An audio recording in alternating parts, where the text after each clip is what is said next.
কিছুটা কাজু বাদাম নিয়ে নিয়েছি, লাচ্ছা সেমাই রান্না করব ওই জন্য। এগুলি আমি এখন ছোট ছোট পিস করে কেটে নিব। সেমাই রান্না করার জন্য দারুচিনি আর এলাচি নিয়েছি। পানিটা গরম করব আর একটু তেজপাতা দিব। তেজপাতাও দিচ্ছি সুন্দর একটা ফ্লেভারের জন্য। আর তেজপাতাটা হলো আমাদের গাছের। তো পানিটা ফুটবে 10 মিনিট, যাতে এটার এই মশলাগুলোর নির্যাসটা পানির সাথে মিশে। একটা কাচের বাটি নিয়ে নিয়েছি, বাটির মধ্যে লাচ্ছা সেমাইগুলো বিছিয়ে দিব, সব জায়গায় যাতে সমানভাবে হয় সেই জন্য।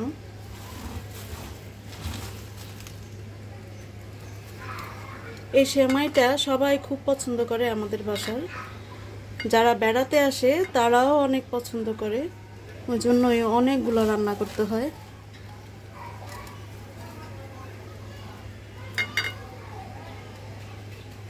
হয়েছে না জান্নাত? আর দিচ্ছি না।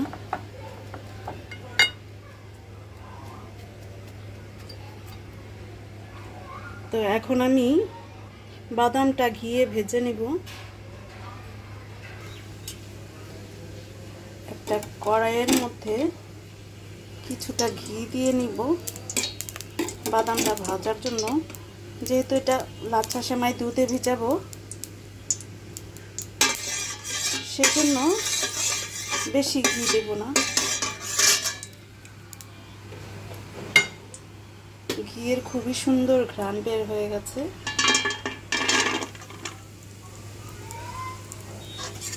আমি বাদামগুলি ছোট ছোট করে কেটে নিয়েছি। এটা শুধু ডেকোরেশনের জন্য করব। যার যেরকম ইচ্ছা সে সেরকম কিশমিশ দিতে পারেন, তবে দুধের জিনিসে আমরা কেউই কিশমিশটা পছন্দ করি না। এটাকে আমি লাল লাল করে ভেজে নিব। হাফ কেজির বেশি, 1.25 কেজি গুঁড়া দুধটা নিয়েছি। এই গুঁড়া দুধটা দিয়ে এই রান্নাটা হবে। আর খুব বেশি চিনি দিব না, এই চামচটা দিয়েই। দাও, আরেকটা দাও, আরেকটু দাও। এবার তো বেশি পড়ে গেল, একটু কমায় রাখি, বেশি পড়ে গেছে।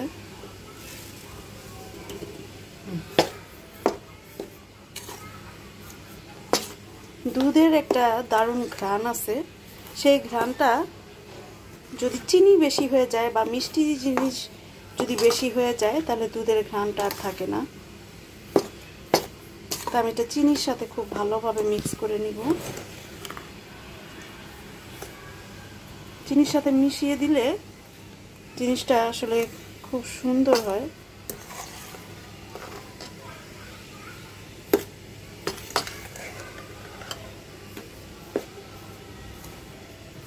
আর এদিক থেকে আমার পানিটা কত সুন্দর রং এসে গেছে।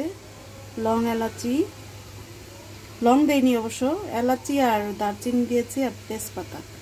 এখন এই পানিটা ছেঁকে আমি এখানে দিব। অল্প করে পানি দিব আর এটাকে ভালো করে মিক্স করব।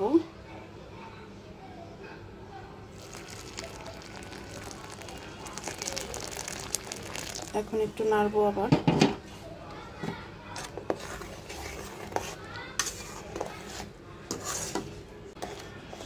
আস্তে আস্তে এটাকে খুব সুন্দর করে নেড়ে মিশাতে হবে।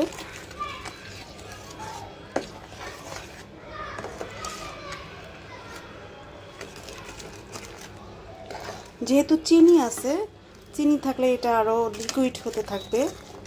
আর যদি এটাকে আমি মনে করি যে আরেকটু মিষ্টি খাবো, সেটা একটু পরেও দেওয়া যাবে। তা আমি এভাবে করে একটু একটু করে পানি দিব আর একটু একটু করে মিক্স করব।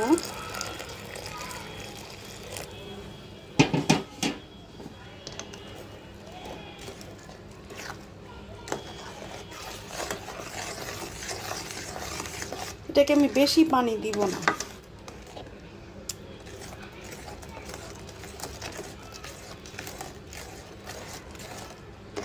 আমি এটা মিক্স করি।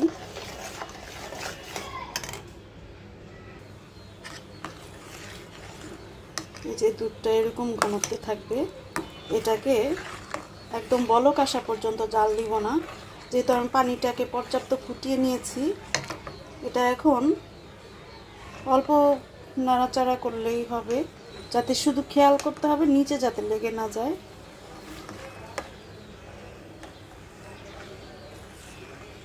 আর এই যে কালো কালো যেগুলো দেখা যাচ্ছে, এগুলো হচ্ছে ওই যে বাদাম ভেজেছি যে, ওই জন্য ঘি দিয়ে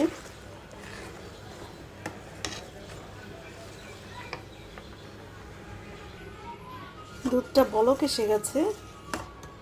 বলেছিলাম যে বলক দিব না, কিন্তু দুধটা সুন্দরভাবে মিক্স করতে করতে বলক এসে গেল। এখন এটা সেমাইয়ের মধ্যে ঢেলে দিব। আর হচ্ছে সেমাইটা অনেকক্ষণ ঢেকে রাখতে হবে।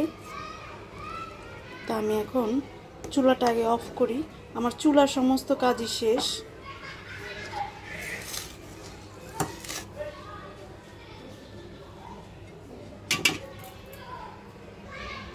দুধটা ঢেলে দিচ্ছি,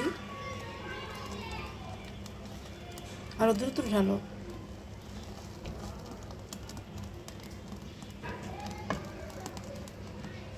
দিয়ে দাও, সবটা দুধই দিয়ে দাও। সেমাই যদি লাগে আরো দেওয়া যাবে। এখন আমাকে এটা চেক করতে হবে যে সেমাইটা আরো লাগবে কিনা। আর লাগবে না, আর লাগবে না, একদম সঠিক মাপেই হয়েছে। এই যে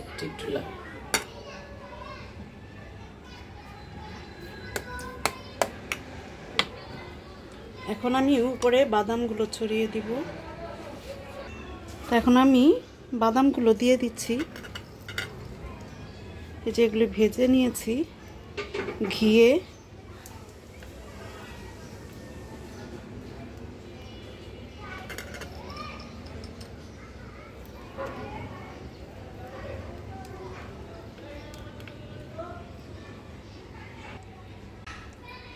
এখন বাদাম তো দিয়ে দিয়েছি, এখন দ্রুত ঢাকতে হবে গরমটা থাকতে থাকতে, যাতে সেমাইটা ভালোভাবে সিদ্ধ হয়ে যায়। তো এখন আমরা অপেক্ষা করব মিনিমাম 15 মিনিট। আমার সেমাই রান্নাটা তো কমপ্লিট হয়ে গেছে। তো এখন আমি সার্ভ করছি।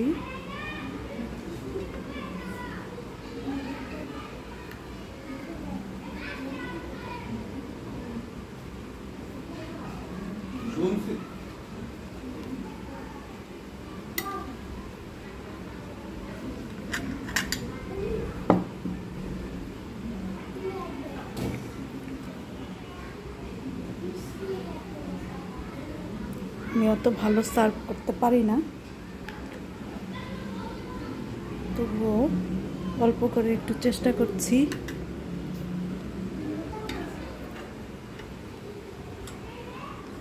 কতটা থিকনেস হয়েছে, যে যতটা খায়, মানে কেউ আর একটু তরল খায়, কিন্তু আমরা এভাবেই খেতে পছন্দ করি। তো সবাইকে অনেক শুভকামনা, সবাই ভালো থাকবেন। ঈদ মোবারক, আসসালামু আলাইকুম।